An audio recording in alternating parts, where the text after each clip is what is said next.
The ache in my lower back had become as constant as breathing, a dull reminder of the 12-hour shifts that kept me and Oscar afloat. I pressed my palm against the small of my back, feeling the familiar protest of muscles stretched too thin, while balancing a tray of steaming plates on my other arm. The scent of garlic and basil from the kitchen mixed with the sharp tang of cleaning solution, creating an atmosphere that had become my entire world these past 8 months. Ricotta's was the kind of upscale Italian restaurant where Boston's elite came to be seen. The dining room gleamed with polished marble floors and crystal chandeliers that cast warm, golden light over tables dressed in crisp white linens. I moved between them like a ghost, invisible to the guests who discussed million-dollar deals over bottles of wine that cost more than my monthly rent. The purple bruise on my inner wrist throbbed as I set down the osso buco at table 12. I tugged my sleeve lower, grateful for the long-sleeved uniform that hid most of Jason's latest reminders of his displeasure. The couple at the table didn't even glance up as I refilled their water glasses, too absorbed in their conversation about their upcoming trip to the Hamptons. My reflection caught in the mirror-polished surface of a nearby wine glass, and I barely recognized myself. The girl who had once dreamed of art school, who had painted watercolors of sunset over the harbor, had been replaced by this hollow-cheeked woman with shadows under her eyes and bruises hidden beneath careful makeup. Jason had made sure of that transformation, slowly and methodically, stripping away every dream until only survival remained. "Olivia!" Marco's voice cut through my thoughts like a whip crack. The head waiter's dark eyes were sharp with irritation as he gestured toward the back corner of the restaurant. "VIP section. Table 21. And don't mess this up. This guest is important." I nodded, swallowing the familiar taste of anxiety that rose in my throat. VIP guests meant bigger tips, but also higher stakes. One mistake, one spilled drink or delayed order, could cost me this job. And without this job, Oscar and I would be out on the street within a week. The VIP section was separated from the main dining room by frosted glass panels, creating an intimate space where Boston's most powerful men conducted business away from prying eyes. As I approached table 21, my footsteps seemed to echo despite the thick carpet beneath my feet. The table was set for one, the sterling silver gleaming under the soft lighting. I heard his voice before I saw him, and something deep in my chest contracted with recognition. Rich, measured, with just a hint of an accent that spoke of old money and older traditions. The voice that had whispered promises and threats in equal measure, that had once made me feel like the most important person in the world, before it became the soundtrack to my nightmares. When I rounded the corner and finally saw him, the tray in my hands nearly slipped from my grip. Owen Castellano sat with his back to the wall, as he always did, his dark eyes scanning the room with the alertness of a predator even as he appeared relaxed. He wore a charcoal gray suit that probably cost more than I made in 6 months, the fabric tailored to perfection across his broad shoulders. His black hair was shorter than I remembered, silver threading through the dark strands at his temples. The years had been kind to him, adding authority to features that had always been striking. He looked every inch the successful businessman, from his Italian leather shoes to the expensive watch glinting on his wrist. For a moment, neither of us moved. His eyes locked onto mine with an intensity that made my breath catch in my throat. I watched as recognition flickered across his features, followed by something darker, more dangerous. His gaze traveled down my body, taking in the cheap uniform, the careful way I held myself, the exhaustion I couldn't quite hide. "Olivia." My name fell from his lips like a prayer or a curse, and the sound of it sent shivers down my spine. No one had said my name quite like that since I'd run from him 3 years ago, carrying nothing but a broken heart, and the growing awareness that loving Owen Castellano was like loving a storm, beautiful, powerful, and ultimately destructive. "Good evening, sir." I forced my voice to remain steady, professional. "May I start you with something to drink?" A smile played at the corners of his mouth, the same smile that had once made me forget every rational thought in my head. Still so formal. Please, sit down. I'm working, sir. I can't. I own a 20% stake in this restaurant. His voice remained conversational, but there was steel underneath. I think they'll understand if their waitress sits down to speak with an investor. My legs felt suddenly weak, and I sank into the chair across from him before I could stop myself. This close, I could smell his cologne, sandalwood and bergamot, expensive and masculine.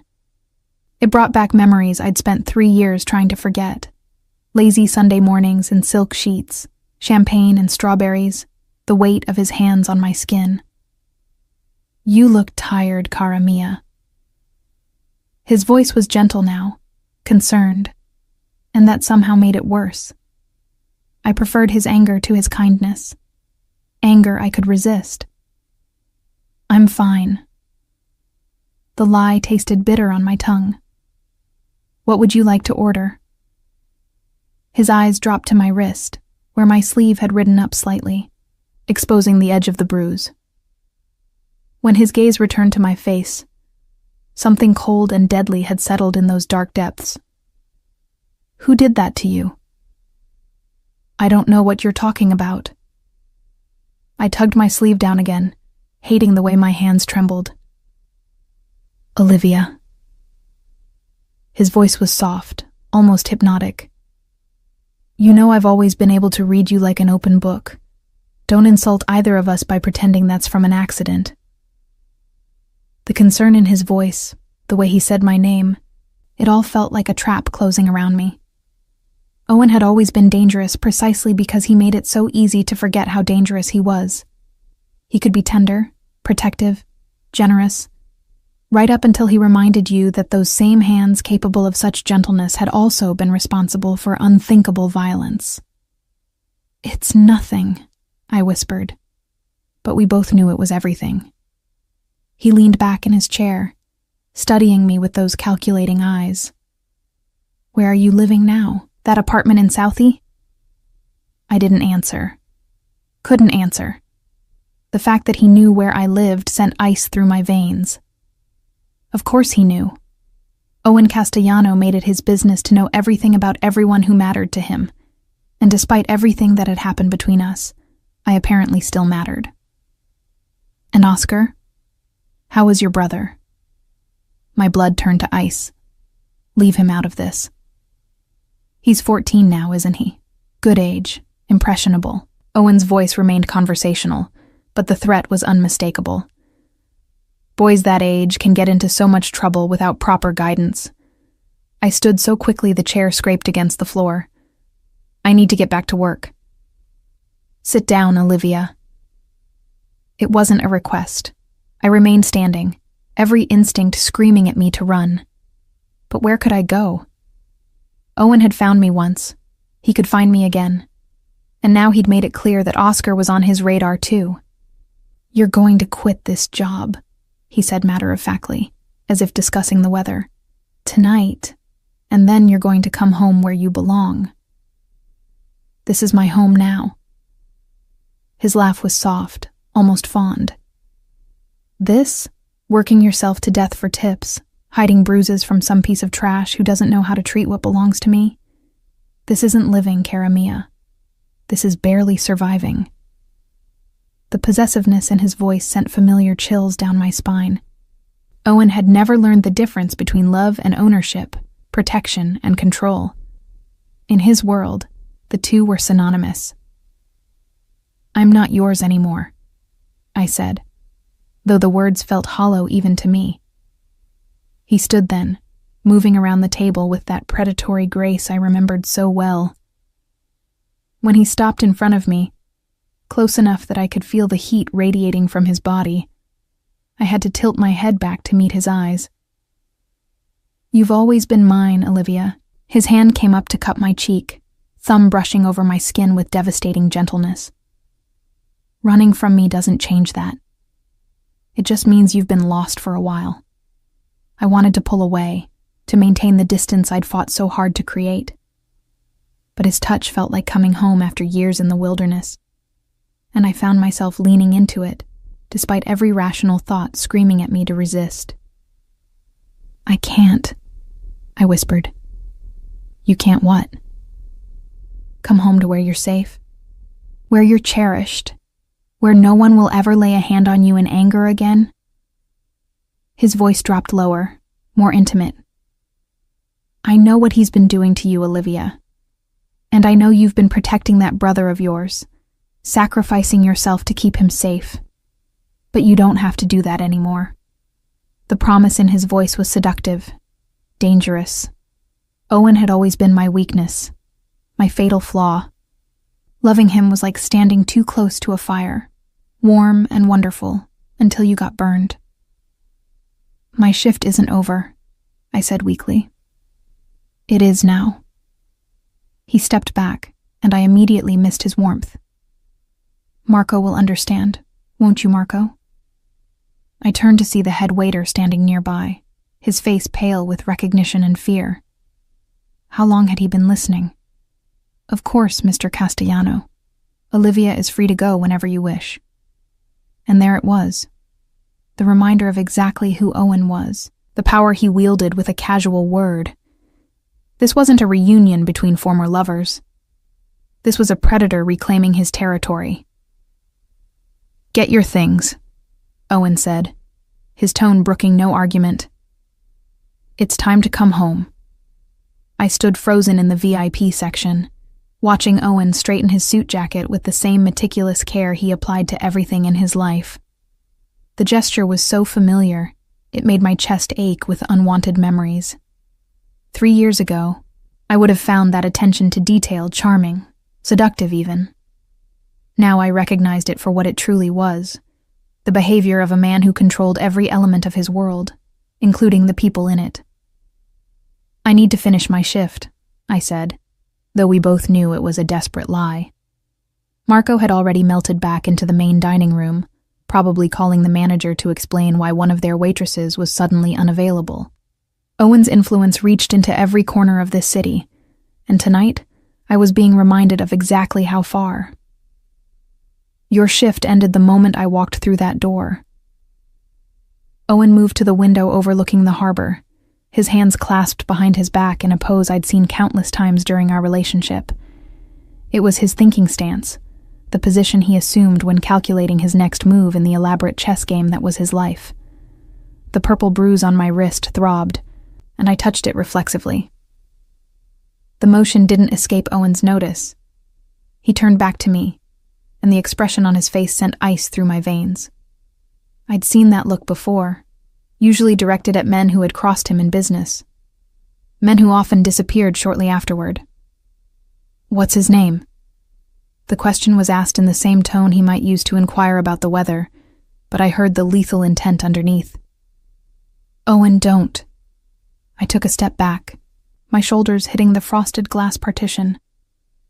Just leave it alone. His name, Olivia. There was no warmth in his voice now, no trace of the gentle concern he'd shown moments earlier. This was Owen Castellano, head of the most powerful crime family in New England, and he'd just discovered that someone had damaged his property. Because that's what I was to him, wasn't it? Property.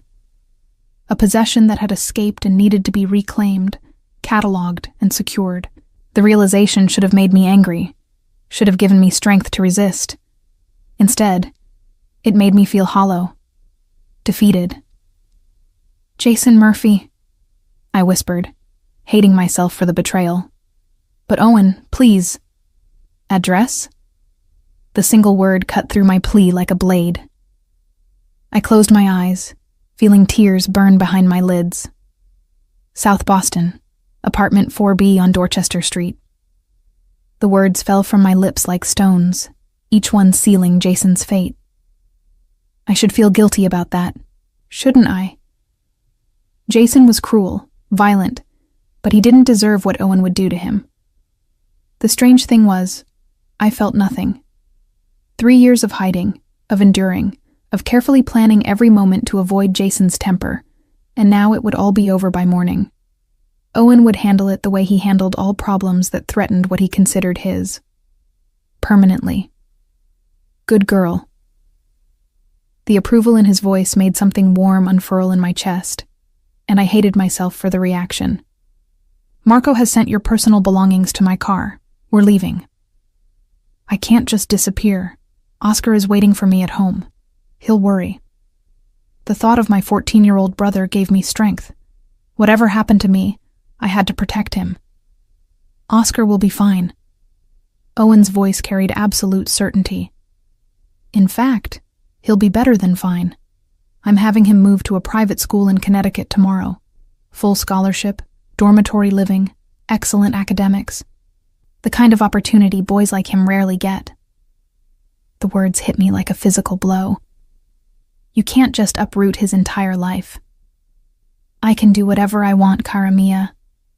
And what I want is for Oscar to be safe, educated, and far enough away that he can't be used as leverage against you ever again. Owen moved closer, and I caught that familiar scent of sandalwood and danger.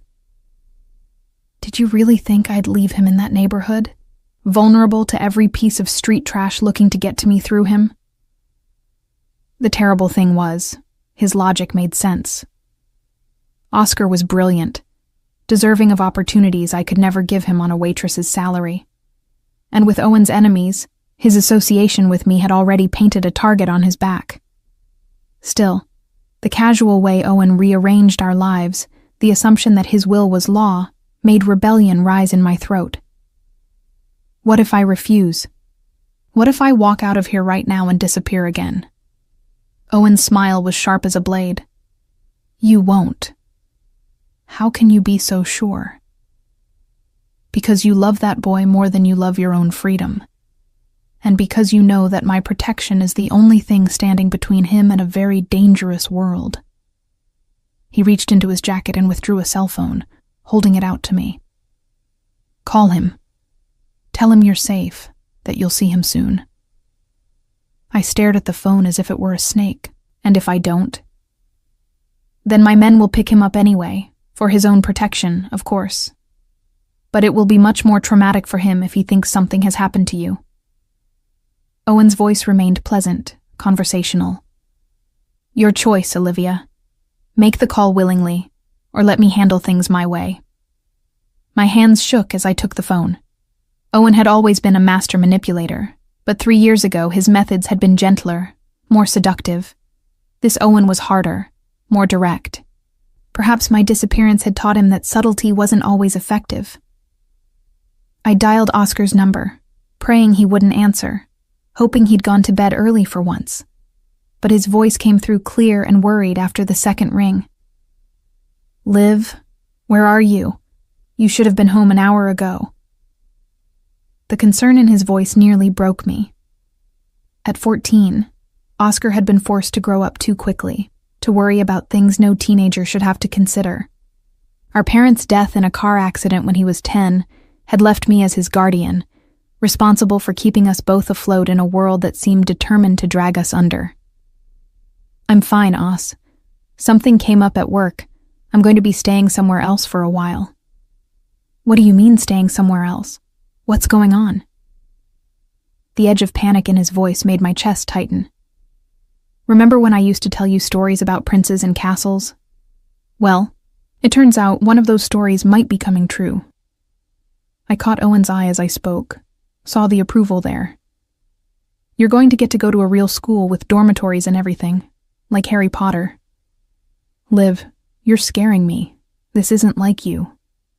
Smart boy. Too smart for his own good sometimes. I know this is sudden, but sometimes life changes quickly. Good changes. You're going to love this school and I'll see you very soon. I promise.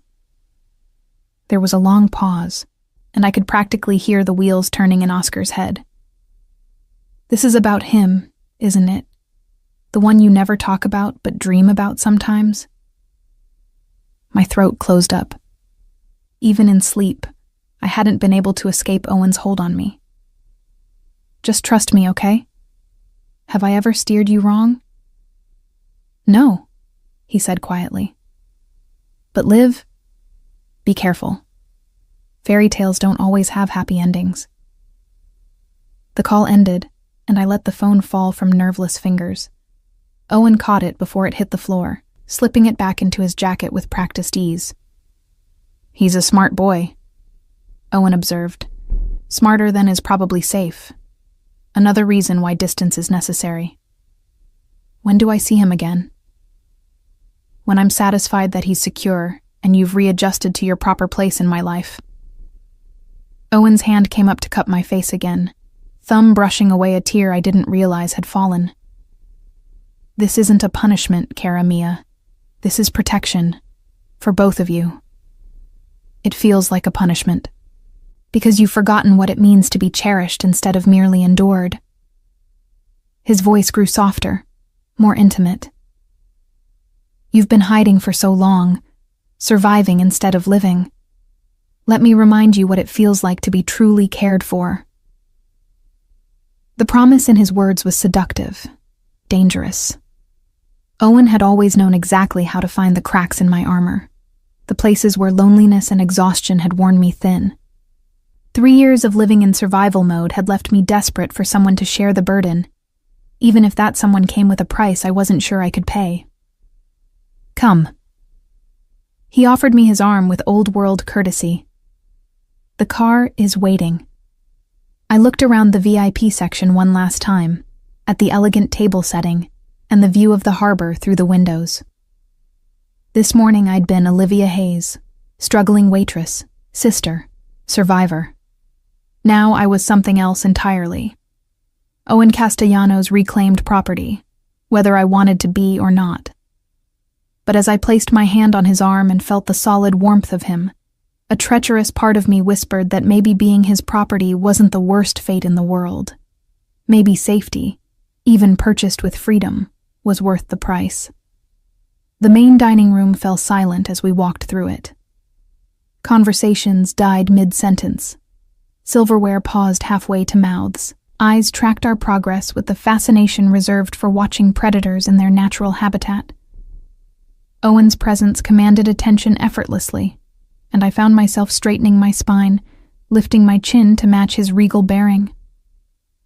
Outside, a black Mercedes waited at the curb, its windows tinted dark enough to hide whatever secrets lay within. A man in an expensive suit held the rear door open, his eyes scanning the street with professional alertness. More security, no doubt. Owen's world was built on layers of protection, concentric circles of loyalty and fear that kept his enemies at bay. After you, Owen murmured, his hand settling on the small of my back to guide me toward the car. I hesitated at the threshold, knowing that once I got in, there would be no going back. Owen seemed to sense my reluctance because his hand pressed more firmly, not forcing but encouraging. It's just a car ride, Cara Mia. Nothing more than that. But we both knew it was everything more than that. It was surrender, capitulation, the end of 3 years of carefully constructed independence. It was stepping back into a world where Owen's will was law, and his protection came with strings that bound as surely as chains. I got into the car. The interior was all leather and luxury, the kind of expensive comfort I'd almost forgotten existed. Owen settled beside me, close enough that I could feel the heat radiating from his body, but not quite touching. The door closed with a solid thunk, sealing us inside together. Drive, Owen instructed the man behind the wheel, and Boston began to slide past the windows like a dream. I watched the familiar streets give way to the more exclusive neighborhoods of Beacon Hill, then further out toward the suburbs where old money built its fortresses.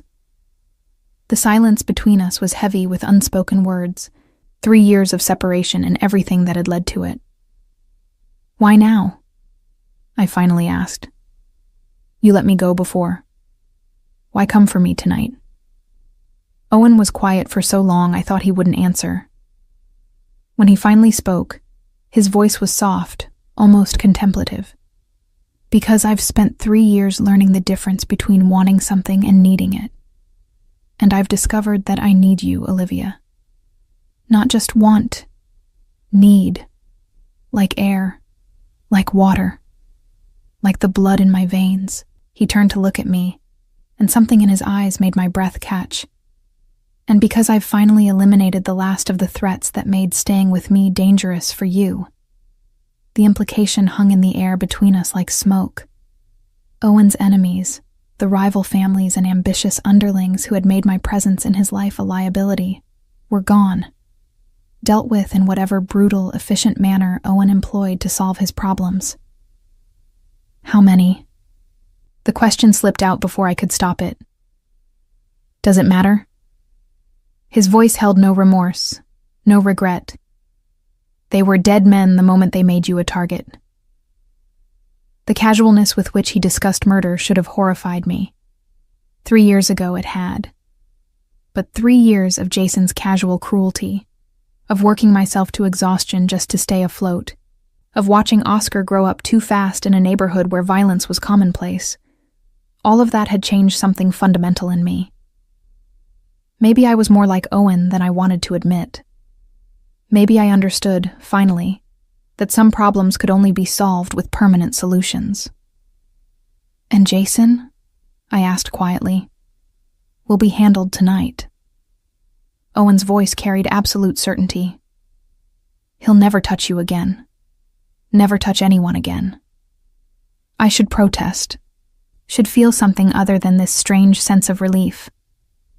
But all I felt was tired, bone deep, soul deep tired. Tired of being afraid, tired of hiding, tired of pretending that love and protection didn't sometimes require darkness. The car began to slow, and I looked out to see wrought iron gates opening onto a tree-lined drive. Beyond them, a house rose from manicured grounds like something from a Renaissance painting, all stone and ivy, and windows that glowed warmly in the night. "Welcome home, cara mia," Owen said softly. And despite everything, the fear, the uncertainty, the knowledge of what he was capable of, a part of me whispered that maybe I was. The house was exactly as I remembered it, yet somehow different.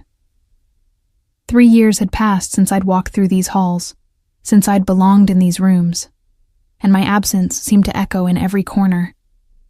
Owen led me through the foyer with its soaring ceiling and marble floors, past the formal living room where we'd once shared quiet evenings, past the dining room where he'd hosted dinners for men whose names appeared in newspapers and obituaries with equal frequency. Everything was pristine, perfectly maintained, as if he'd been expecting my return. The thought sent a chill down my spine. Had he always planned this? Had my 3 years of freedom been an illusion? A game he'd allowed me to play while he patiently waited for the right moment to call me home? "You're thinking too loudly," Owen observed, his hand settling on the small of my back as we climbed the grand staircase. The gesture was achingly familiar, protective and possessive in equal measure. I can practically hear the wheels turning. "This feels like a setup," I admitted, my voice barely above a whisper. "Like you planned every detail." "I planned for every contingency," he corrected. "There's a difference. I hoped you'd come home willingly. I prepared for the possibility that you wouldn't." The casual admission sent ice through my veins. And if I'd refused? If I'd run again? Owen paused on the landing, turning to face me. The hallway was dimly lit by crystal sconces that cast warm pools of light on the silk wallpaper. In that golden glow, he looked like something from a Renaissance painting himself. Beautiful, dangerous, utterly compelling. "You wouldn't have gotten far," he said simply. "But it wouldn't have come to that. We both know you're too smart to put Oscar at risk over pride." The truth of it stung, mainly because he was right. Every decision I'd made over the past 3 years had been filtered through one simple question: what was best for Oscar? And if Owen's protection meant safety for my brother, then I'd swallow my pride and whatever remained of my independence. "This way," Owen continued, leading me down a hallway I knew by heart. We passed his study, the library where I'd spent countless hours reading while he worked, the guest rooms that always remained empty because Owen preferred his privacy. At the end of the hall, he stopped before a door I'd hoped never to see again. "My room?" The question came out sharper than I'd intended. "Our room," he corrected, pushing the door open. It's always been our room, cara mia. I've never thought of it any other way. The breath left my lungs in a rush. The room was exactly as I'd left it 3 years ago. My books were still on the nightstand, my jewelry still scattered across the antique vanity. Even the silk robe I'd abandoned in my hasty escape hung in the open armoire, waiting for my return like a loyal servant. You kept everything. The words came out strangled, disbelieving. I told you. I've been waiting for you to come home. Owen moved to the window that overlooked the garden, his profile sharp against the moonlit glass. Did you really think I'd erase you so easily? The sight of my things, perfectly preserved like artifacts in a museum, made something crack inside my chest. It spoke of obsession, of a devotion so complete it bordered on madness. Owen hadn't just missed me.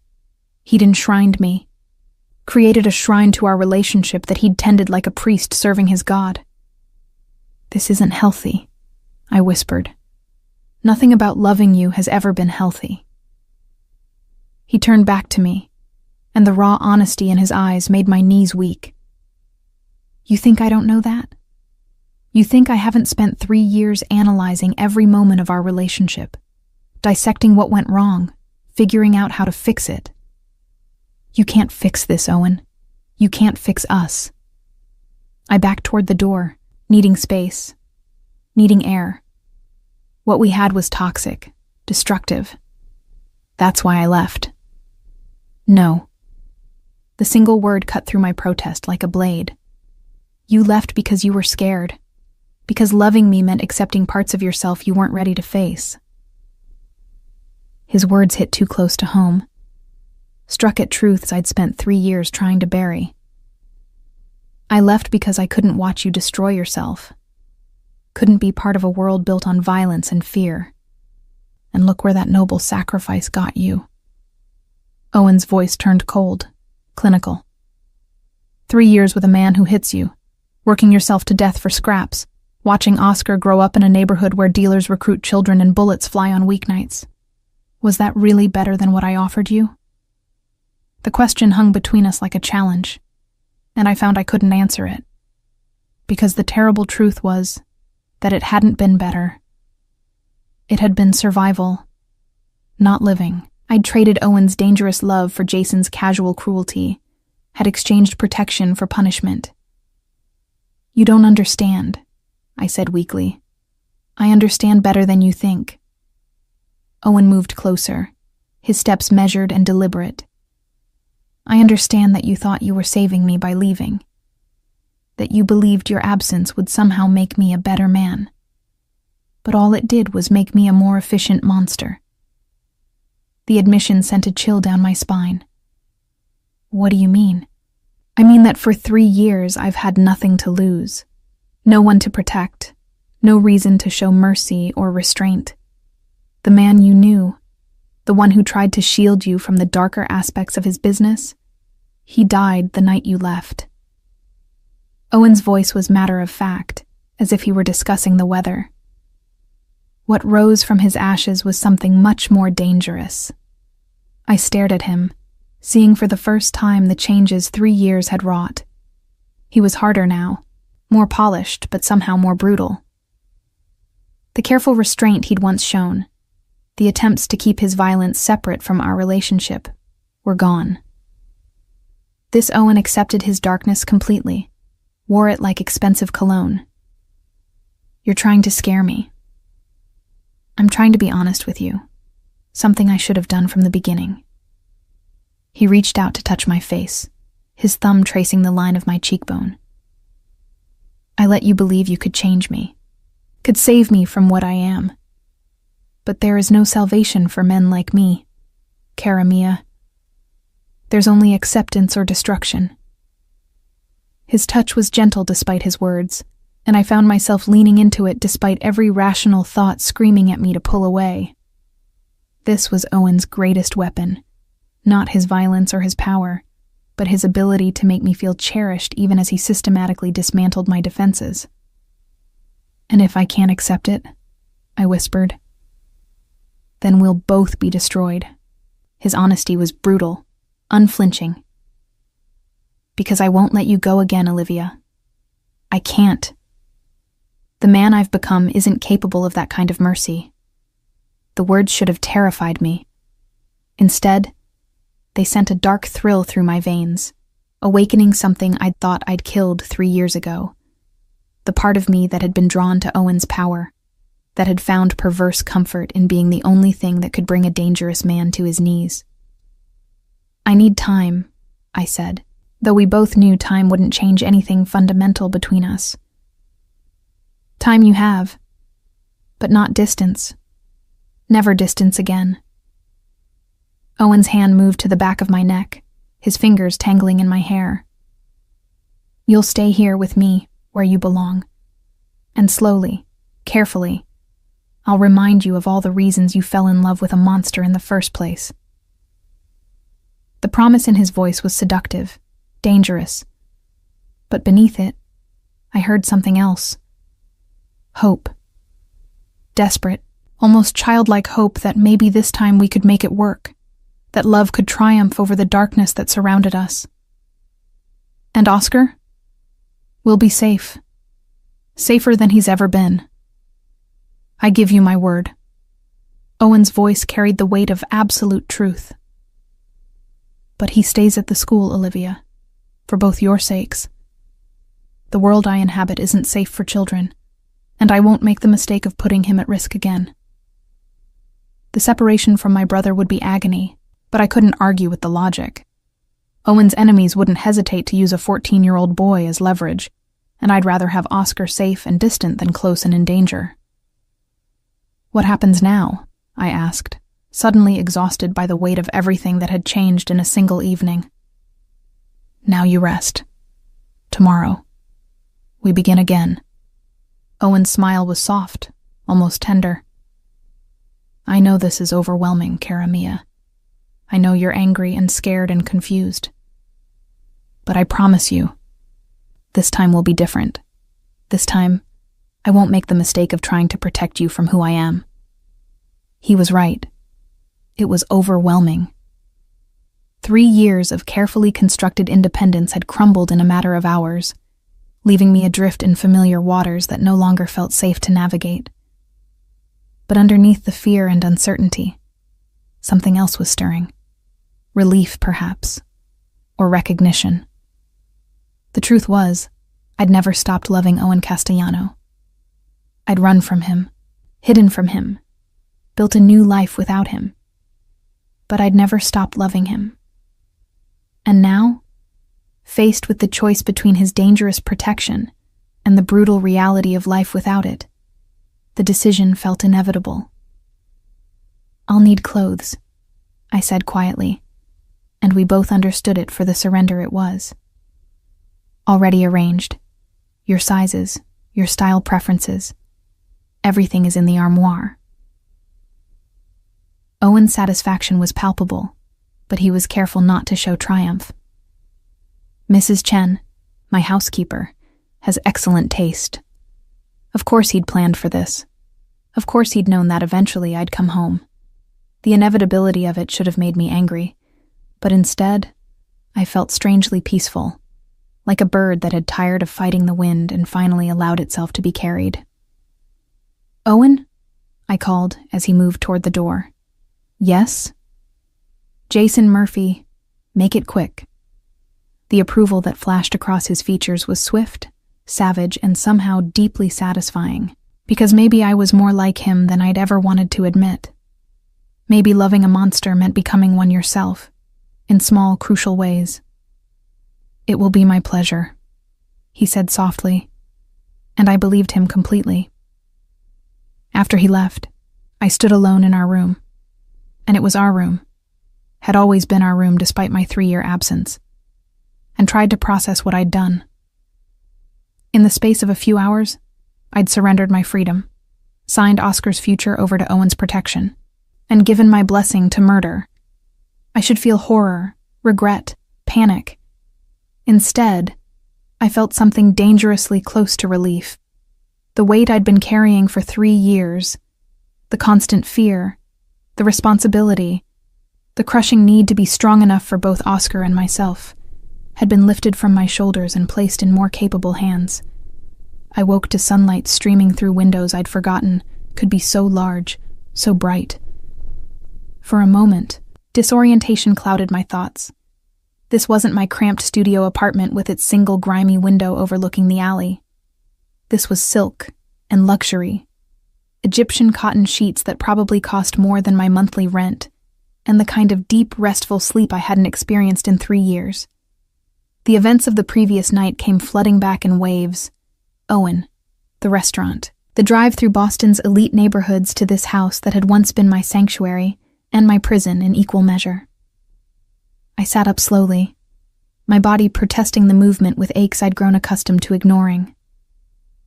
On the nightstand beside me sat a cup of coffee, still steaming, prepared exactly the way I liked it.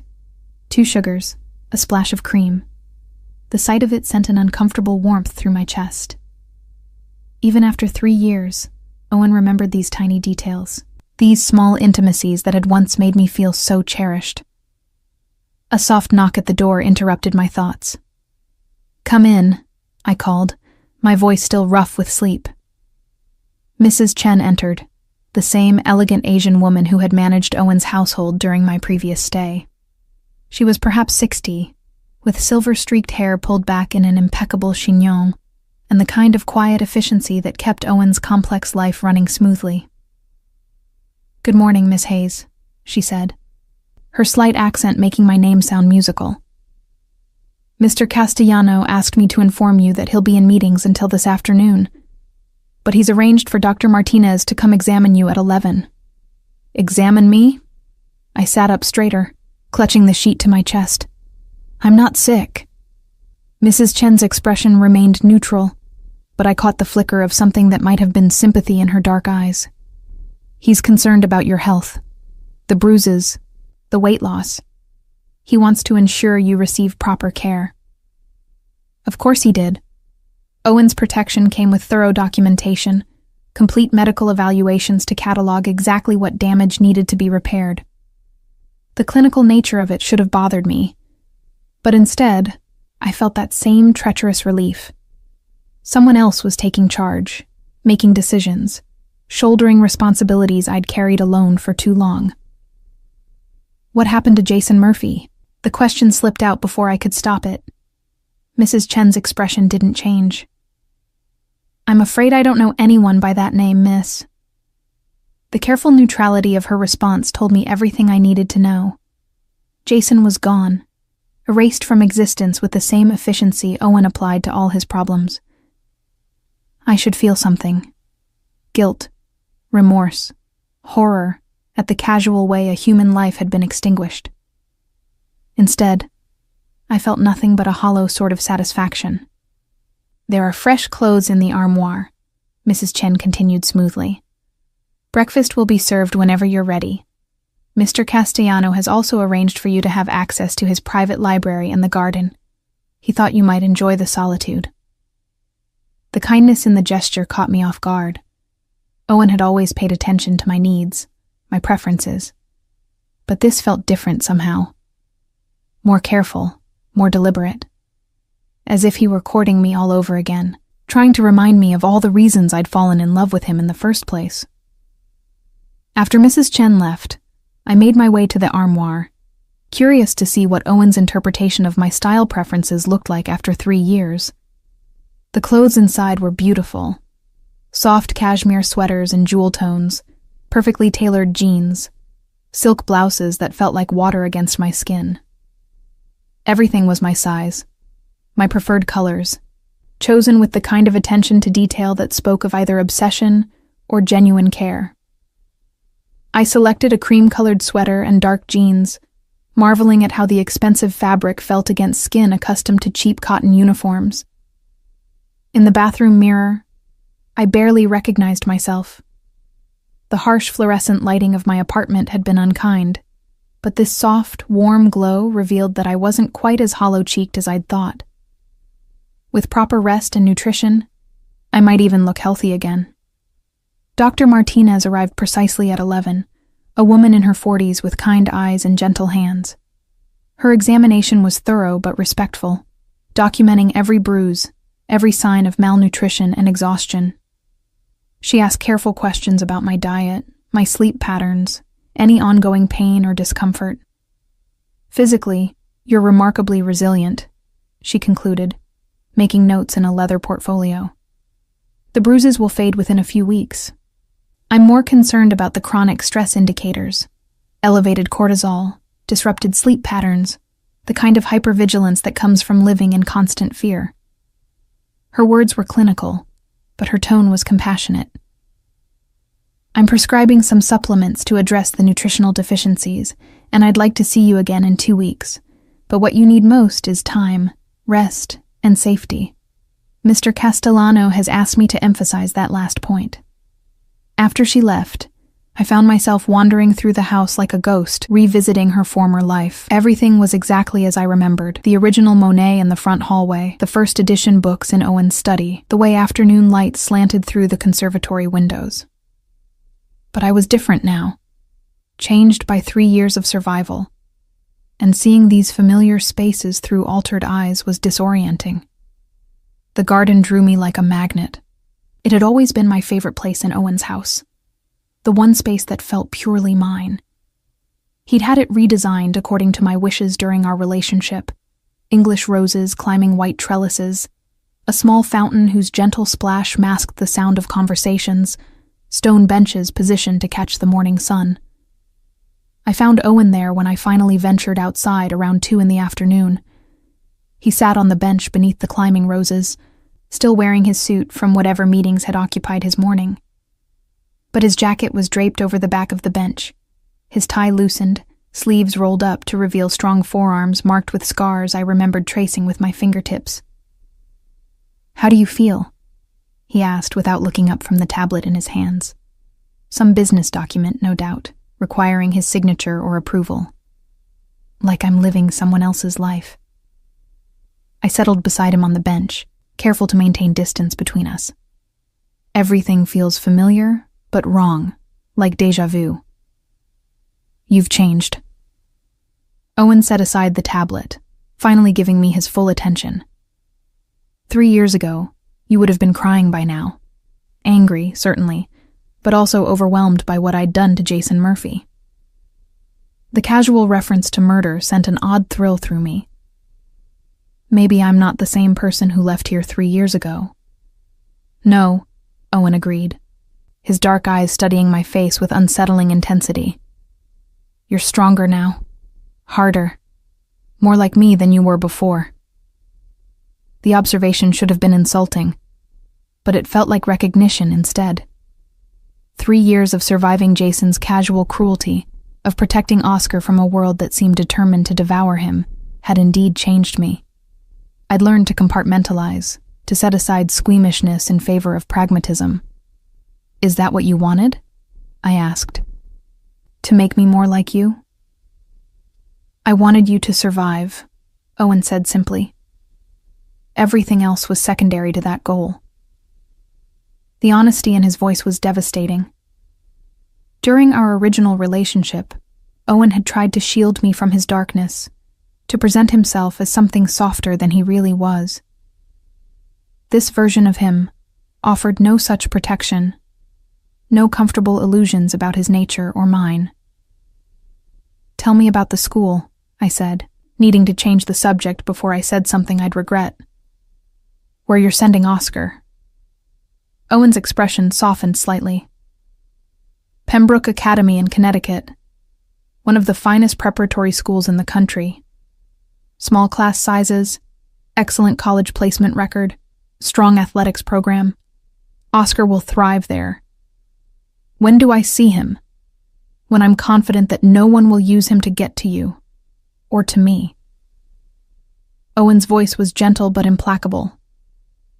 "These things take time, cara mia. Patience." The endearment sent warmth spiraling through my chest, awakening memories I'd tried to bury. The way he'd whispered it against my skin during lazy Sunday mornings. The reverence in his voice when he thought I was sleeping. the possessive tenderness that had made me feel like the most precious thing in his world. "I hate that I missed 3 years of his life because of this," I said, gesturing vaguely at the opulent garden around us. "He needed me, and I wasn't there because I was too proud to accept your protection." "You were there," Owen corrected. "You sacrificed everything for him, your comfort, your safety, your happiness. That's love, Olivia, even if it wasn't the smart choice." His understanding, his refusal to judge me for decisions that had caused us both pain, was more seductive than any physical touch. This was why Owen had been so dangerous to me, not because of his violence or his power, but because of moments like this when he saw me more clearly than I saw myself. "What happens now?" I asked, echoing my question from the night before. "Now you heal. You rest.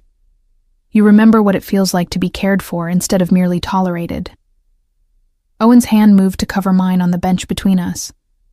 "And when you're ready, we'll discuss the future." His touch was warm, familiar, sending electricity up my arm despite my best efforts to remain detached. "What kind of future?" "The kind we should have had 3 years ago, if we'd both been braver." Owen's thumb traced across my knuckles in a gesture so achingly familiar it made my throat close. "I know you're not ready to hear this yet, but I love you, Olivia. I've loved you through 3 years of absence, 3 years of wondering if you were safe, if you were happy, if you even thought of me." The words hit me like a physical blow, stripping away the careful emotional distance I'd been trying to maintain. "Owen." "I'm not asking you to say it back," he interrupted gently.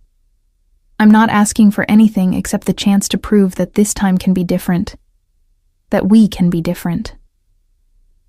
"And if we can't?" The question came out in a whisper.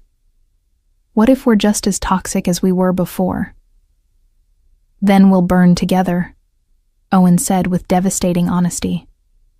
"But I'd rather burn with you than live without you. These past 3 years have taught me that much." The terrible thing was, I understood exactly what he meant. My time with Jason had been survival, not living.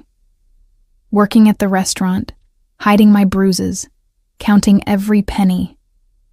That hadn't been a life worth living. It had been an existence, nothing more. "I'm scared," I admitted, the words slipping out before I could stop them. "Good." Owen's smile was soft, almost tender. "Fear means you understand the stakes. Fear will keep you honest with me, and me honest with you." A comfortable silence settled between us, broken only by the gentle splash of the fountain and the distant sound of traffic from the city beyond Owen's gates. The afternoon sun was warm on my face, and for the first time in 3 years, I felt something approaching peace. "There's something else we need to discuss," Owen said eventually, his voice taking on a more serious tone. "My business. The family." I tensed, knowing this conversation was inevitable, but dreading it nonetheless. "What about it?" "You can't pretend it doesn't exist anymore, cara mia. If you're going to be part of my life, you need to understand what that means." Owen's dark eyes searched my face.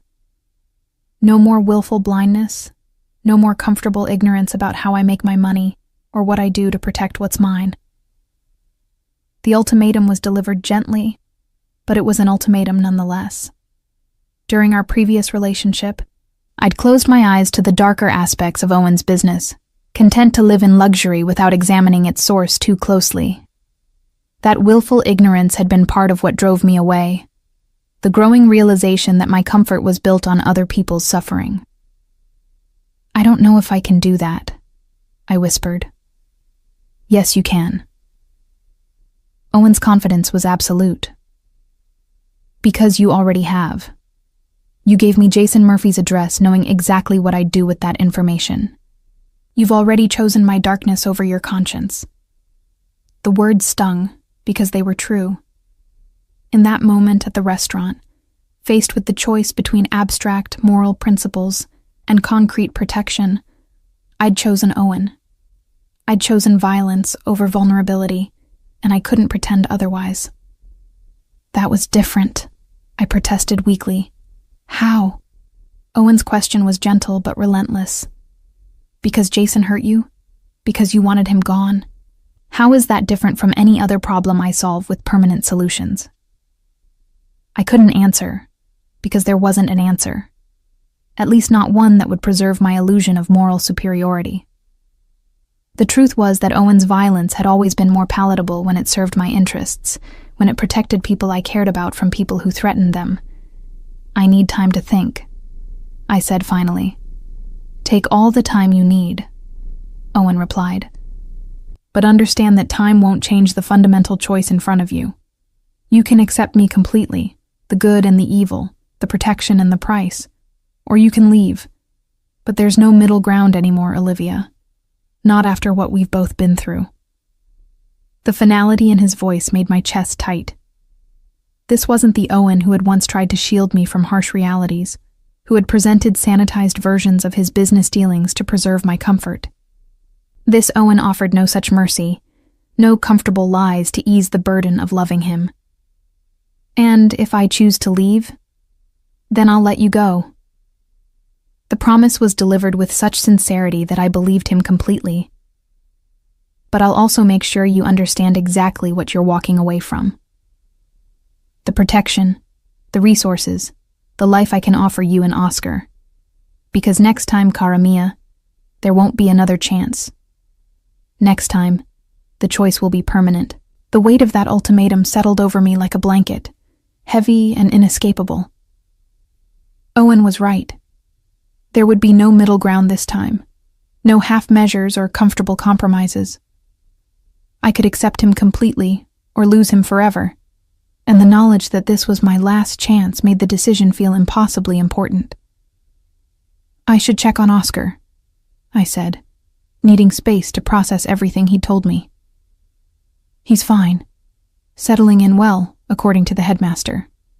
Apparently, he's already impressed his mathematics instructor and made friends with his roommate.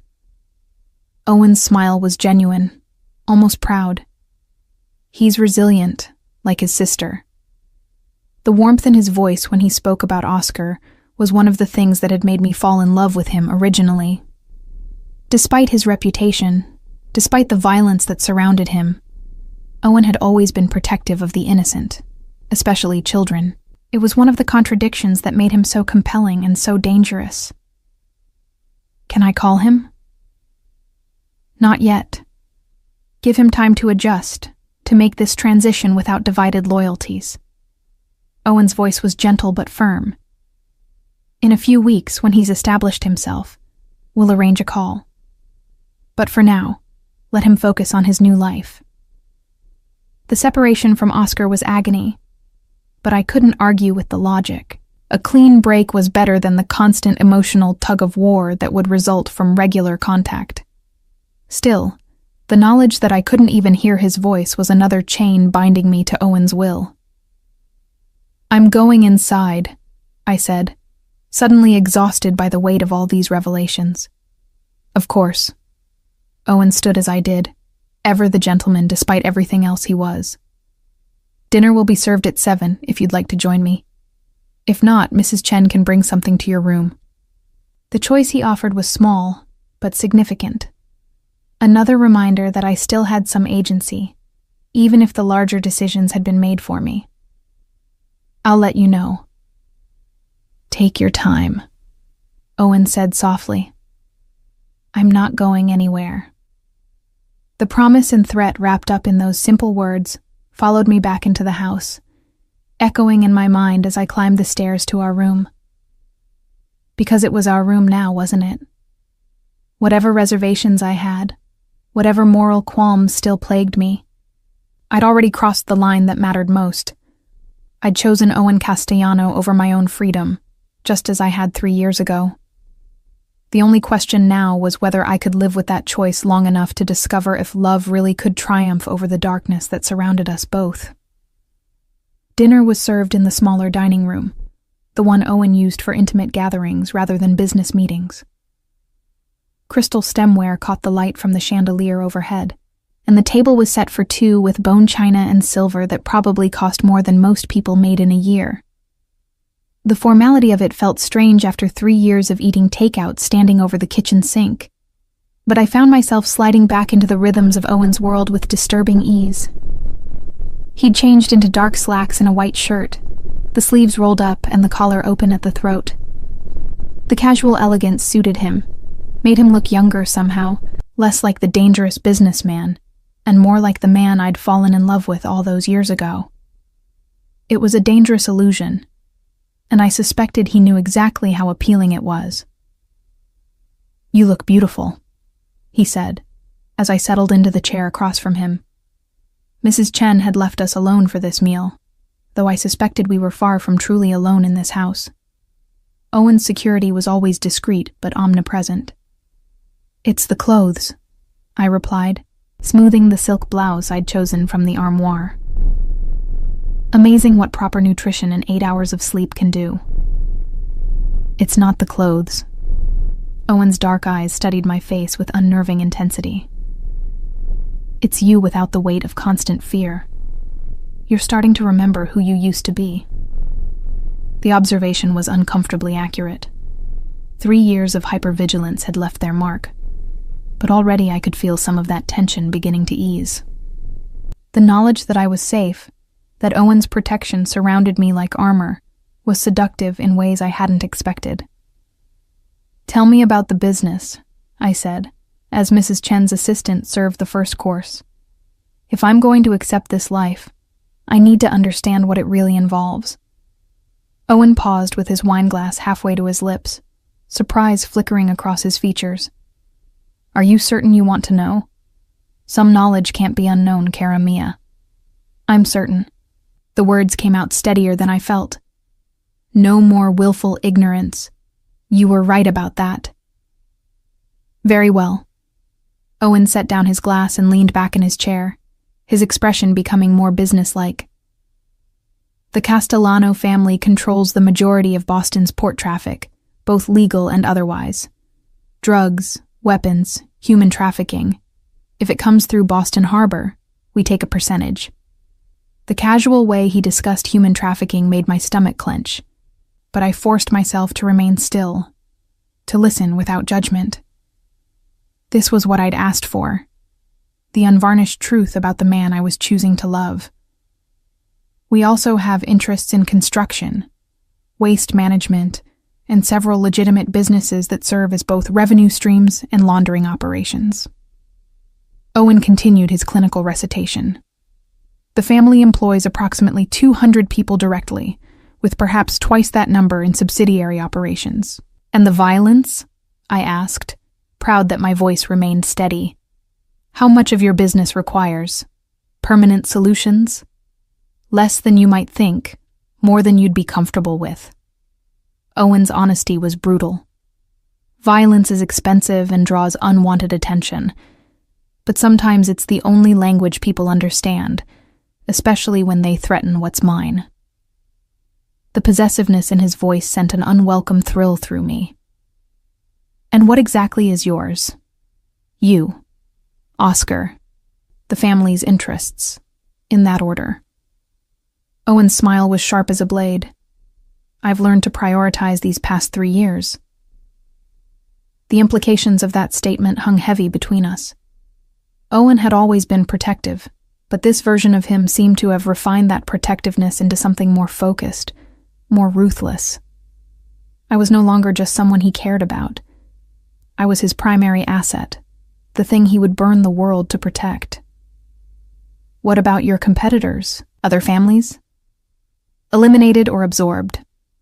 Owen's voice was matter-of-fact, as if he were discussing quarterly earnings. "The Torino family controlled the North End until 18 months ago. The Irish mob tried to move into our territory last year. Both organizations no longer exist in any meaningful way."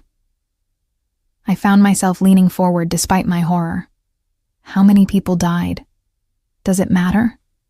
Owen's question mirrored the one he'd asked the night before. They were obstacles to our security, threats to our prosperity. They chose their fate when they chose to oppose me. The terrible thing was, his logic made a certain brutal sense. In Owen's world, weakness invited predation. Hesitation meant death. The violence he employed wasn't random or sadistic. It was calculated, efficient, purposeful. That somehow made it worse and more understandable simultaneously. And now? Are we safe? The "we" slipped out before I could stop it, but Owen's expression warmed at the word.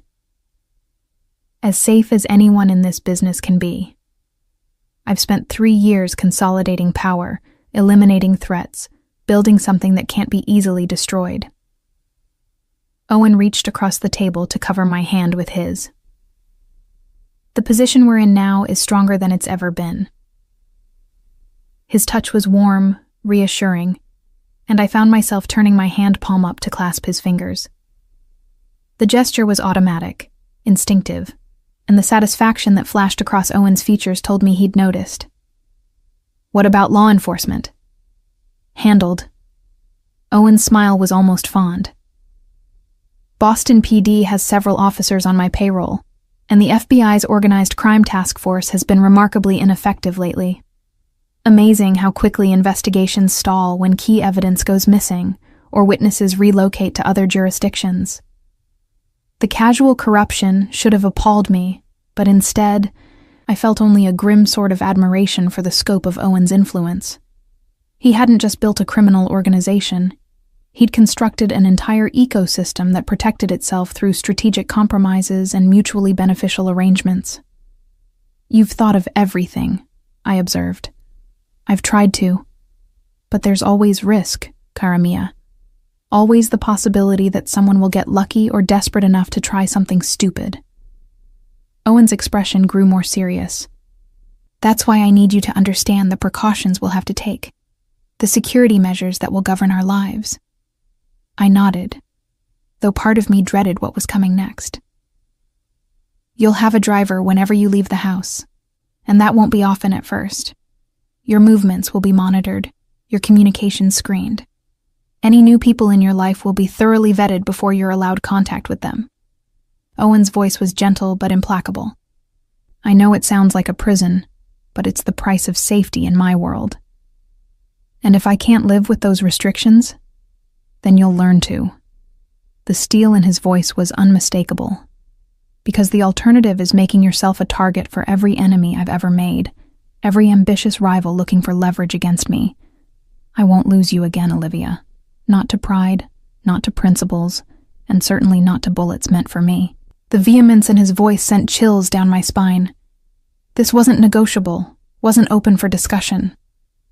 Owen had decided that my safety was worth any sacrifice, including my freedom, and nothing I said would change his mind. What about Oscar? Will he have the same restrictions? Oscar will have protection appropriate to his situation. The school has been thoroughly vetted, and I have people in place to monitor any potential threats. Owen's expression softened slightly when he spoke about my brother. But his distance from our world provides natural insulation. As long as he remains at school, focused on his studies, he should be relatively safe. The should be in that statement was less reassuring than Owen probably intended. Nothing in his world came with guarantees, only carefully calculated risks and ruthlessly managed probabilities. I want to see him, I said, my voice stronger than I felt. Soon. I need to know he's really okay. In a few weeks, when the initial security assessments are complete. Owen's tone brooked no argument. I understand your concern, but premature contact could jeopardize his safety and yours. Patience, cara mia. The endearment felt like both a caress and a collar, tender and restraining in equal measure. Owen had always been skilled at making his control feel like protection. His possessiveness seemed like devotion. It was one of the things that made him so dangerous, the way he could make submission feel like choice. Tell me about the other families, I said, needing to understand the scope of the world I was entering. the ones who might target us. Most of the serious threats have been neutralized, but there are always ambitious upstarts trying to make their mark. Owen's expression grew more contemplative. The Russians have been quiet lately, but they're never truly dormant. The Colombians are more interested in moving product than territory disputes. The real danger comes from smaller operators who think they can score points by hitting Castellano interests. Like who? Marcus Rivera runs a small outfit in Dorchester. Nothing sophisticated, but he's young and stupid enough to try something dramatic. The Tanaka brothers have been pushing into our territory from the south, testing boundaries. Owen's voice carried the kind of casual menace that made my skin crawl. They'll all be dealt with in due time. The matter-of-fact way he discussed future violence made my stomach churn, but I forced myself to listen without flinching. This was my reality now, the world I'd chosen to inhabit. Better to understand its dangers than pretend they didn't exist. And if something happens to you? The question slipped out before I could stop it, revealing fears I hadn't even acknowledged to myself. Owen's smile was sharp, predatory.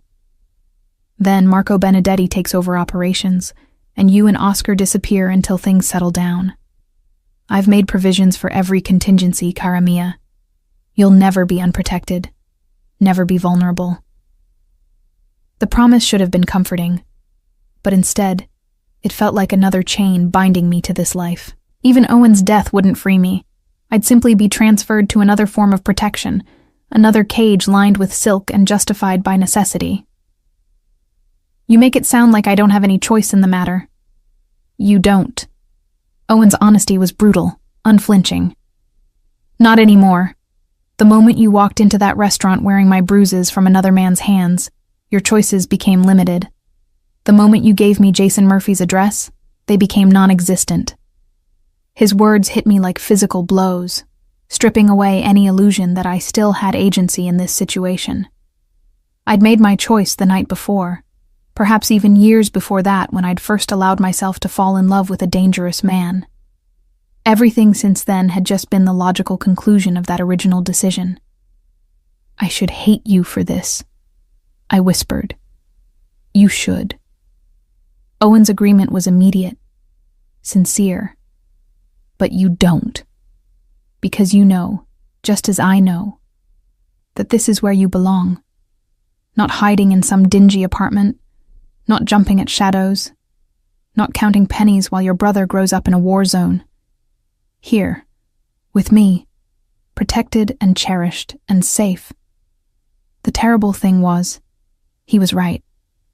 Despite everything, the restrictions, the violence, the casual way he'd upended my entire life, I felt safer than I had in years. The constant hypervigilance that had marked my existence with Jason was gone, replaced by the knowledge that Owen's protection surrounded me like armor. I'm still angry, I said, though the words lacked conviction. Good. Anger will keep you sharp, keep you from becoming complacent. Owen lifted my hand to his lips, pressing a soft kiss to my knuckles. But anger fades, cara mia. Love endures. The gentle touch sent warmth spiraling through my chest, awakening feelings I'd spent 3 years trying to bury. Owen had always known exactly how to touch me, how to make me feel cherished and desired despite the darkness that surrounded us. Don't, I whispered, but I didn't pull away. Don't what? Don't remind you that you used to melt when I touched you like this? Don't acknowledge that your pulse just quickened? That your breathing changed? Owen's voice dropped to that intimate register that had always been my undoing. I know your body better than you do, Olivia. I know every response, every reaction, every place that makes you forget why you should resist me. His words were seduction and threat wrapped together, a reminder of exactly how vulnerable I was to his particular brand of dangerous charm.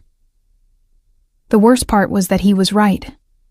My body remembered him with traitor's clarity, responding to his touch despite every rational thought screaming at me to maintain distance.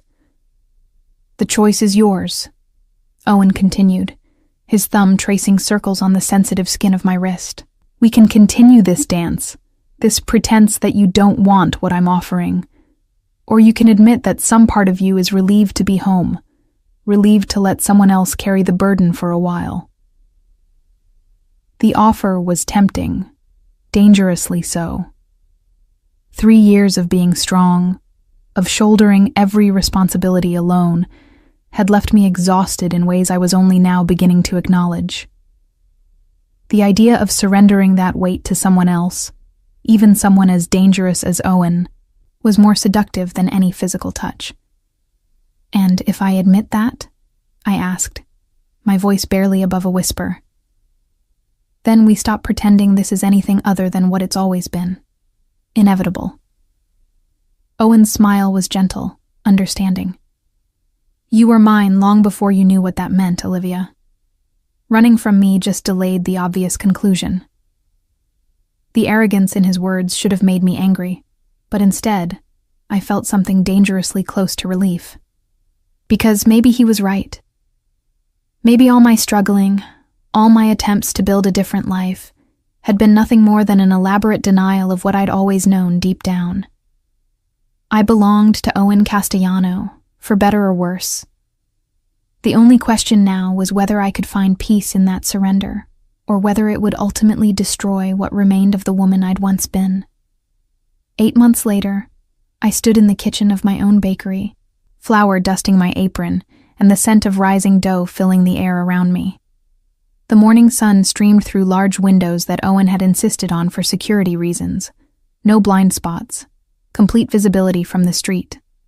But in this moment, watching the golden light dance across marble countertops I'd selected myself, those precautions felt less like imprisonment and more like protection. Sweet provisions had been Owen's idea, though he'd presented it as mine. A small bakery in Beacon Hill, close enough to his house that I could walk to work under discreet supervision, exclusive enough that my clientele would be vetted automatically by virtue of their ability to afford artisanal pastries. It was the perfect solution for a woman who needed purpose, but couldn't be allowed true independence. The bell above the door chimed, and I looked up to see Mrs. Morrison, one of my regular customers, entering with her usual Tuesday morning smile. "Something smells absolutely divine, dear," she said, approaching the display case where perfect croissants and delicate macarons beckoned behind glass. "Pain au chocolat, fresh from the oven," I replied, using tongs to transfer the pastries to a warming display. "And I just finished a batch of lavender shortbread that I think you'll love." These interactions had become the bright spots of my carefully orchestrated days. Mrs. Morrison didn't know that her friendly neighborhood baker was the kept woman of Boston's most dangerous crime lord. To her, I was simply Olivia, the talented young woman who made the best coffee in the city and remembered exactly how she liked her scones. The morning passed in a familiar rhythm of customers and conversation, the kind of normal human interaction that Owen allowed me within carefully controlled parameters. By noon, I'd sold most of my inventory and was already planning tomorrow's menu when I heard the distinctive sound of expensive shoes on the brick sidewalk outside. Owen appeared in the doorway like a vision from another world, his charcoal suit perfectly tailored and his dark hair gleaming in the afternoon light. The few customers remaining in the shop grew quiet, instinctively recognizing predatory power, even if they couldn't identify its source. He commanded attention without effort, drew eyes like a magnet draws iron filings.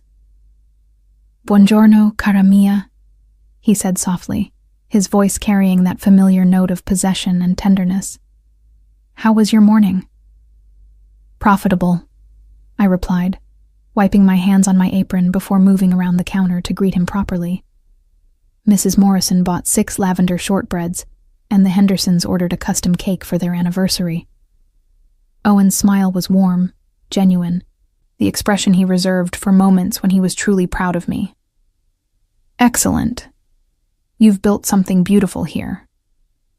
The praise sent warmth spiraling through my chest, even though I knew the compliment was calculated. Owen understood exactly how to reinforce the behavior he wanted, how to make his approval feel like the most precious thing in the world. It was manipulation of the highest order, and I was self-aware enough to recognize it, even as I fell under its spell.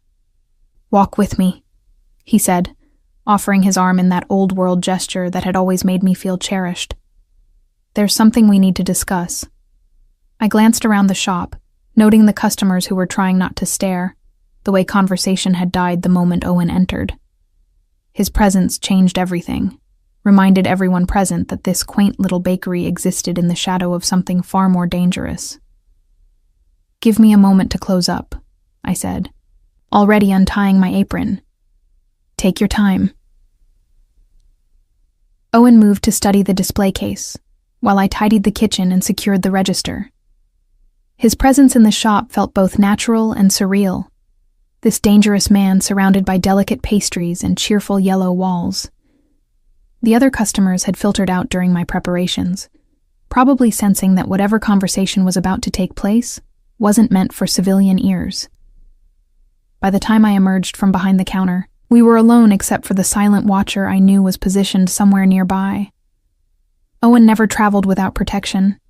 Though his security had become so sophisticated, I rarely noticed it anymore. We walked in comfortable silence through the tree-lined streets of Beacon Hill, past brownstones that cost more than most people made in a lifetime. The neighborhood had become familiar over the past months, its rhythms as predictable as the tide. Morning dog walkers, afternoon nannies with expensive strollers, evening commuters returning from jobs in finance and law. "You've been different lately," Owen observed as we turned onto a quieter side street. "More settled, content even." The observation was accurate, though I wasn't sure how I felt about him noticing. The angry, resentful woman who had re-entered his life 8 months ago had slowly given way to someone more at peace with her circumstances. The constant fear had faded, replaced by something that felt dangerously close to happiness. "Maybe I'm just tired of fighting the inevitable," I said, though we both knew it was more than that. "Or maybe you're finally allowing yourself to admit what you've always known." Owen's voice carried that note of gentle certainty that had always been my weakness. "That this is where you belong. Where you've always belonged." We paused at a small park tucked between 2 historic buildings, its wrought iron benches and carefully maintained flower beds creating an oasis of calm in the urban landscape. Owen guided me to a bench beneath a flowering cherry tree, its pale pink petals drifting down like snow in the afternoon breeze. "There's been a development," he said once we were seated. "Something that changes our situation significantly." The serious tone in his voice sent a chill down my spine. In Owen's world, developments were rarely positive. Changes usually meant danger. "What kind of development?" "Marcus Rivera, the Dorchester outfit I mentioned months ago." Owen's expression grew cold, distant. "He's been making moves, testing our boundaries. Yesterday he made the mistake of sending men to your bakery." Ice flooded my veins. "What do you mean, sending men to my bakery?" "Surveillance, photography, questions about your schedule, your routines." Owen's voice carried lethal calm. "They were gathering intelligence. Cara mia. Preparing for something." The implications hit me like physical blows. My carefully constructed normal life, the illusion of safety I'd built around myself, had been compromised. Worse, I'd been so focused on my own comfort that I hadn't even noticed the threat materializing around me. "Are they?" I started to ask, then stopped. Of course they were dead. In Owen's world, threats to his property were handled with permanent efficiency. "Handled," Owen confirmed, reading my thoughts with unsettling accuracy. "But their presence raises larger questions about Rivera's intentions and capabilities. What does this mean for us?" The question came out smaller than I intended, revealing fears I'd thought I'd conquered. "It means the honeymoon period is over." Owen's honesty was brutal, unflinching. "For 8 months, I've allowed you to maintain the illusion of a normal life. The bakery, the routine, the pretense that you're just another citizen going about her business. But that illusion has made you a target, cara mia. It ends today. The finality in his voice made my chest tight. What are you saying? I'm saying that effective immediately, your security protocols are being upgraded. No more walking to work alone, no more unscheduled errands, no more casual interactions with unvetted individuals. Owen's tone was businesslike, but I caught the underlying concern. The bakery will remain open, but only with appropriate protection. The cage was closing around me again, the brief taste of freedom I'd enjoyed evaporating like morning mist. Part of me wanted to argue, to insist that I could handle the risk, that my life was worth preserving, even if it came with danger. But a larger part recognized the wisdom in Owen's restrictions, the necessity of accepting his protection, even when it felt like imprisonment. For how long? I asked. Until Rivera and his organization are eliminated. Owen's matter-of-fact tone made murder sound like a business merger, which shouldn't take long, now that he's made his intentions clear. The casual way he discussed the destruction of an entire criminal organization should have horrified me. 8 months ago, it would have. But I'd been living in Owen's world long enough to understand its harsh mathematics. Rivera had threatened me, which meant he'd threatened Owen's most valuable possession. In that equation, there was only one possible outcome. And after that? After that, we discuss more permanent arrangements. Owen's hand found mine on the bench between us, his fingers intertwining with mine in a gesture that managed to be both tender and possessive. I've been patient, cara mia. I've given you time to adjust, to remember what we had, to choose this life willingly. But patience has its limits. The word sent a thrill of fear and anticipation through me. What kind of permanent arrangements? Instead of answering, Owen reached into his jacket and withdrew a small velvet box. My breath caught in my throat as he opened it to reveal a ring that could have paid off a small country's debt. The central diamond was flawless, easily 5 carats, surrounded by smaller stones that caught the afternoon light like captured stars. "Marry me," he said simply, his dark eyes never leaving my face. "Not because you have to, not because you're trapped, but because 8 months of living without pretense has reminded us both of what we really want." The proposal hit me like a physical blow, stripping away every careful defense I'd constructed. This wasn't the desperate plea of a man trying to keep his possession from escaping. This was Owen Castellano, who could have any woman in the world, asking me to be his wife because he genuinely believed we belonged together. "Owen," I started, then stopped, unsure what words could possibly encompass everything I was feeling. "I know what you're thinking," he said softly.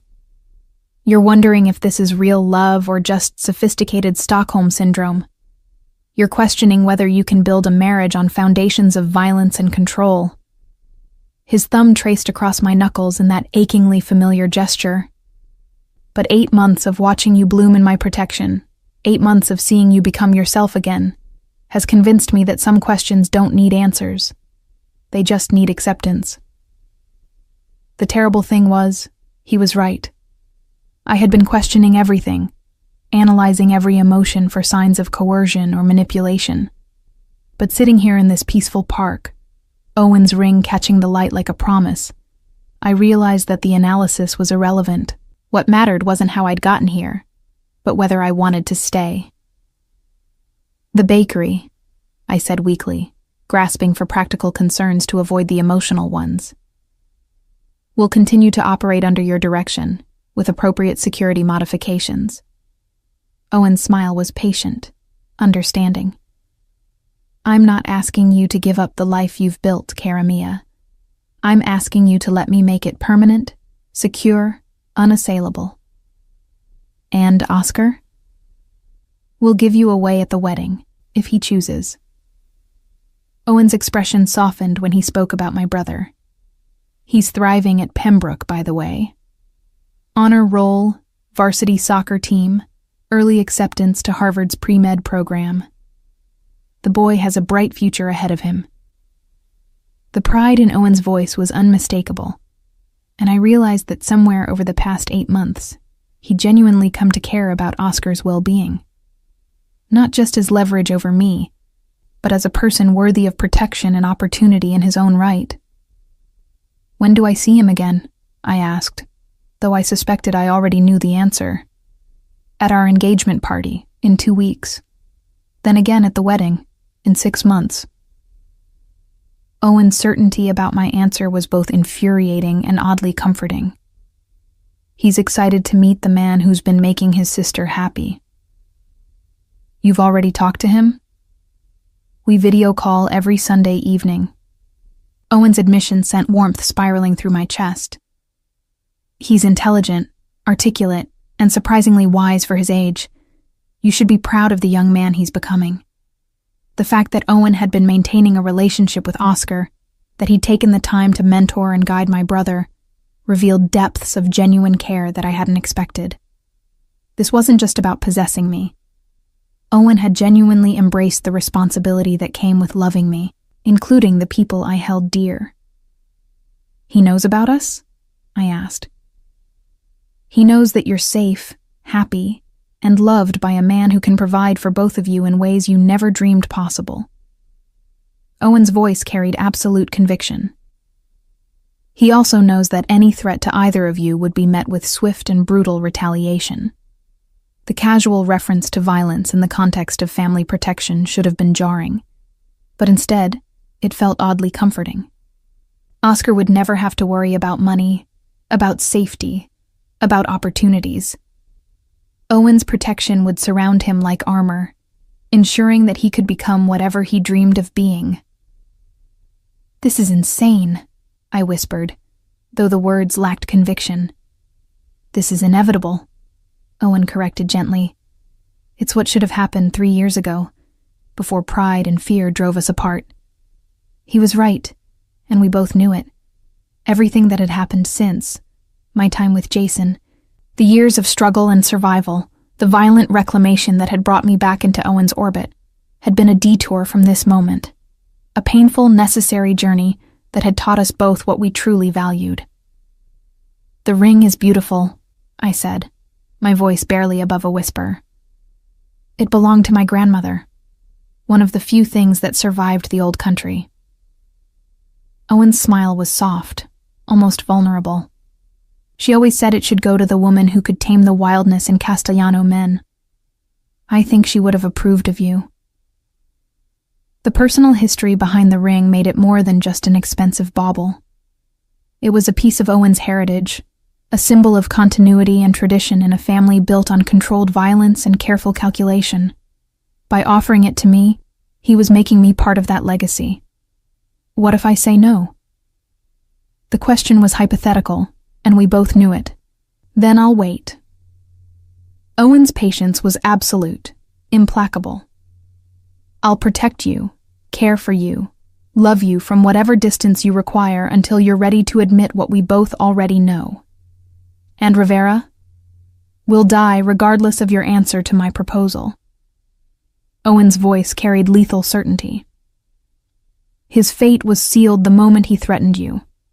Your decision only determines whether he dies as an obstacle to our future or as punishment for threatening my fiancé." The distinction was purely semantic, but it highlighted the choice Owen was offering me. I could continue living in the liminal space between captivity and partnership, or I could embrace my role as his equal, his partner in the dangerous dance of power and protection that defined his world. I looked down at the ring again, its faceted surface throwing rainbows across my hands. 8 months ago, the sight of it would have filled me with horror, confirmation of every fear about Owen's possessive nature. Now, it looked like what it was, a promise of safety, security, and love in a world that offered none of those things without a price. "Ask me again," I said softly.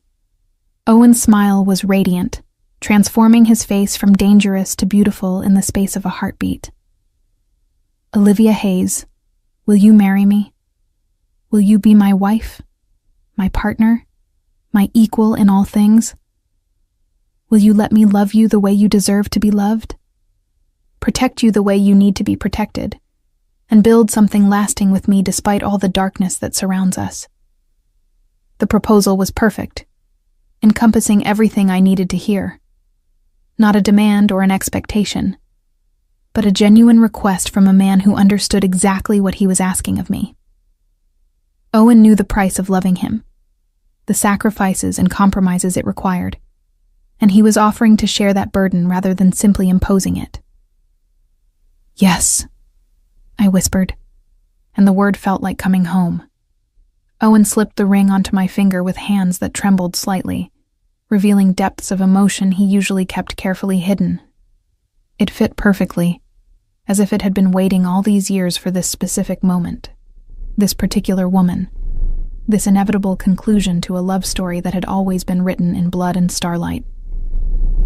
"Mrs. Castellano," he murmured, testing the sound of it against my ear as he pulled me close. "Not yet," I protested, though the correction lacked any real force. "In every way that matters, you've been mine since the moment you walked back into my life." Owen's arms tightened around me, protective and possessive in equal measure. "The ceremony is just a formality, a public declaration of what we've both known all along." He was right, of course. Somewhere over the past 8 months, I'd stopped being Owen's captive and become his willing partner. The transition had been so gradual I'd barely noticed it happening, but sitting here with his ring on my finger and his arms around me, I couldn't pretend otherwise. "When do we tell Oscar?" I asked, settling into the familiar warmth of Owen's embrace. "Tonight, during our call. I think he'll be pleased. He's been asking when I was going to make an honest woman of his sister." Owen's chuckle was warm, genuine. The boy has surprisingly traditional values for someone his age. The thought of Oscar's approval sent warmth spiraling through my chest. My brother's opinion mattered more than I'd realized, and knowing that he'd already accepted Owen as part of our family made this decision feel less like betrayal and more like homecoming. And the bakery? We'll become Boston's most exclusive patisserie, with a waiting list longer than the governor's inaugural ball. Owen's confidence was absolute. Mrs. Castellano's creations will be the most sought-after delicacies in New England. The future he painted was seductive, dangerous, and utterly compelling. A life where I could pursue my passion while protected by his power, where Oscar could achieve his dreams without worrying about money or safety, where love and violence coexisted in carefully balanced harmony. "I love you," I said, the words slipping out before I could stop them. "I've always loved you, even when I hated you for making me love you. And I love you beyond reason, beyond sanity, beyond any hope of redemption." Owen's voice was rough with emotion. "You are my salvation and my damnation, cara mia. The best and worst thing that ever happened to me." The admission was raw, honest, stripping away every pretense and calculation that usually governed our interactions. This was Owen without his armor, vulnerable in the way he only allowed himself to be with me. It was a glimpse of the man beneath the monster, the heart that beat beneath all that carefully controlled violence. As we sat together in that peaceful park, surrounded by the ordinary beauty of a Boston afternoon, I realized that this was what happiness looked like in Owen's world. Not the absence of danger, but the presence of love strong enough to make that danger worthwhile. Not freedom from his control, but partnership in wielding it. 8 months ago, I'd been a broken woman hiding from a dangerous man. Now I was his equal, his chosen partner in building something that could survive in a world that showed no mercy to the weak or unprotected. The transformation should have terrified me, but instead, it felt like finally becoming who I was always meant to be. The ring caught the afternoon light as Owen lifted my hand to his lips, pressing a gentle kiss to the diamond that marked me as his. In 6 months, I would walk down an aisle toward a man capable of incredible violence and tender protection in equal measure. I would promise to love, honor, and cherish someone who had killed for me, who would kill again without hesitation if I was threatened. and for the first time in years, I felt genuinely, completely at peace with the woman I was becoming.